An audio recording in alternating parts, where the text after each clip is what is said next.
I saw that David Attenborough documentary on chimps where they were eating those colobus monkeys and ripping them apart. I go, oh, this is why people are so crazy. We came from that thing. Yeah, exactly.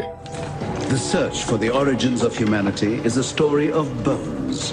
It is the story of our progress from ape to man.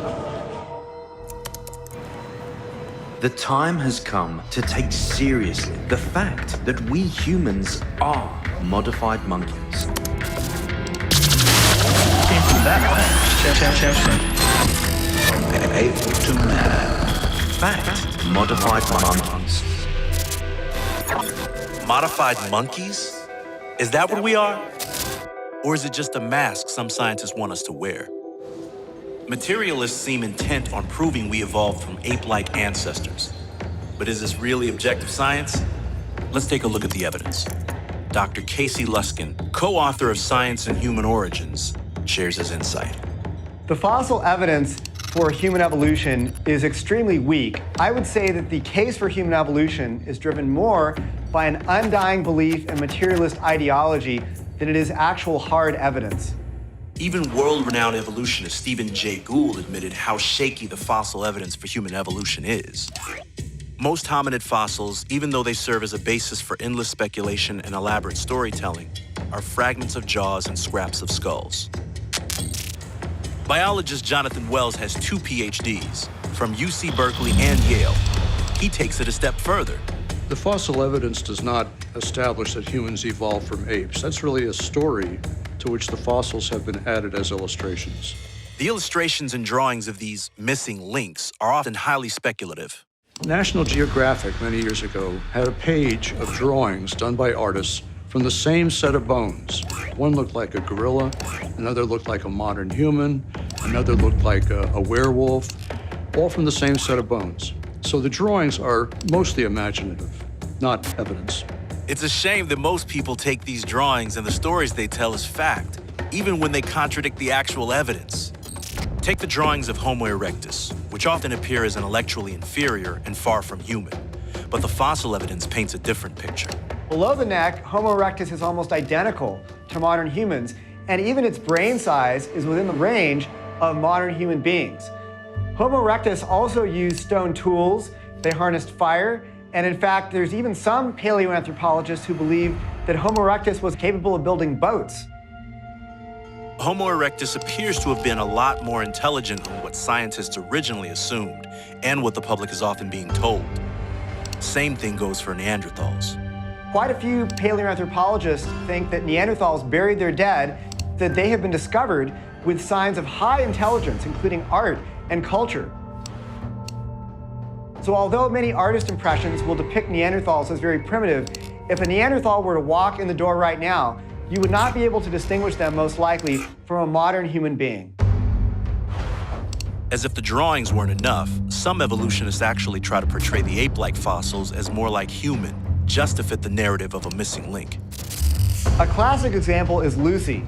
Many people will be surprised to learn that just a couple years ago, it was discovered that one of Lucy's bones in the fossil we call Lucy actually belonged to an ape.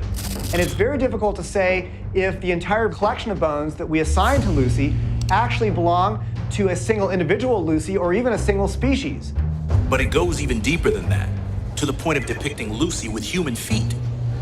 They did not even find feet associated with Lucy's skeleton. She's almost always depicted as an upright walking ape-like species. Well, that kind of an interpretation is strongly disputed by the evidence. In fact, an article in the journal Nature studied the hand bones of Lucy and found that she had the knuckles of a knuckle walker.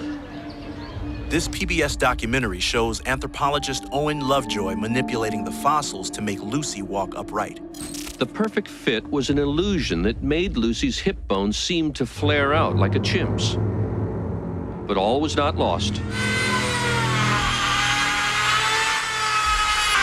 As a result, the angle of the hip looks nothing like a chimp's, but a lot like ours. And so in Lucy's pelvis had to be reconstructed using quite a bit of evolutionary interpretation and imagination. Leslie Aiello is an evolutionist, about as mainstream as you can get. And she put it very bluntly. Lucy and her fellow Australopithecines are like apes, and the Homo group are like humans. What's true of Lucy is true of other fossils. Another example is Artie, hailed as another crucial ape-to-man link, but the reality is very different. In fact, one report said that Artie's pelvis, which is of course a very important bone for determining whether Artie walked upright, was initially like an Irish stew. It was nearly crushed to smithereens and needed extensive digital reconstruction. Articles in the journal Science and the journal Nature found that Artie's skeleton was more like a modern ape than it was like a modern human, leading them to say that probably Artie was not even a human ancestor. The evolutionists never tire of hyping the next big find. In 2009, a fossil was discovered, nicknamed Ida, that supposedly was our ancestor. And it was called our Mona Lisa, the eighth wonder of the world. And it was a holy relic, until it turned out that it was actually a lemur, not related to human beings at all. So, what's left of the ape-to-man fossil story after we set aside the fudged reconstructions, the imaginative storytelling, and the pro-evolution bias? Just a handful of inconclusive fossils and a massive gulf between ape and man. Hominid fossils generally fall into one of two main categories, and that's human-like fossils and ape-like fossils, and there's a large, distinct gap between those two groups. From ape to man. It's time to lose the monkey bias. Without it, one can see what most people around the world already know. We humans are more than just another animal. Chimpanzees don't talk, they don't do mathematics, they don't speculate, they don't cook, they don't dance, they don't do music. Any cursory examination of the great apes and human beings reveal profound differences, biomechanically, biochemically, but above all in its nature and soul. Science does not need humans to share a common ancestor with monkeys. Materialism does. We are not materialists. We live with purpose. We fight for justice. We are the quiet majority, and we will be quiet no longer.